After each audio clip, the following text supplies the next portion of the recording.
தளபதி வந்தா நல்லதுதான். அவரோட சேஞ்சஸ் வந்து இப்ப நிறைய இருக்கு. மாதிரி இல்ல, ஃபர்ஸ்ட் அவருக்கு ஆட்டிடியூட் நிறைய இருந்துச்சு. இப்போ அவரு கொஞ்சம் கொஞ்சம் கொஞ்சம் கொஞ்சம் 2 வருஷமா ஃபுல்லா மாத்திட்டாரு. அவர் வந்தா சேஞ்சஸ் நிறைய இருக்கும். எந்த மாதிரி சேஞ்சஸ் வரும்னு நினைக்கிறீங்க? யங்ஸ்டர்ஸ்க்கு நிறைய சேஞ்சஸ் வரும். அப்புறம் அவர் வந்து இல்லாதவங்களுக்கு நிறைய செய்யறாரு.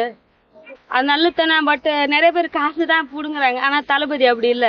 தளபதி செய்வாரு எல்லாருக்கும். ஸோ ரசிகர் மன்றத்துக்காரங்க செலவழிச்சா தானே இதெல்லாம் பண்ண முடியும். ஓசியில் எதுவும் கிடைக்காது இல்ல. அவர் தளபதி சைட்ல இருந்து அவருக்கு எதுனா கிடைக்கும்ல. கிடைக்கிறதுனால தான் அவரோட சொந்த ஒய்ஃப்ல இருந்து தானே கொடுக்குறாரு. அவரு ஒன்னும் அடுத்தவங்க காசு கொடுக்கல. அவரோட சொந்த காசு தானே கொடுக்குறாரு ரசிகர்களுக்கு. ஸோ 2026 வந்து அவரு சிஎம் ஆவார்னு நம்புறீங்களா நீங்க? ஹோப் இருக்கு. ஒரு 80% ஹோப் இருக்கு அவர் வருவாரு. ஏன்னா எல்லாரும் வந்து அவங்க எல்லாம் அவங்கவுங்க ஒரு ஃபேமிலிலே வந்துட்டு இருக்காங்க. பட் இவர் புது ஆள் வந்தானா சரியா இருக்கும்ல.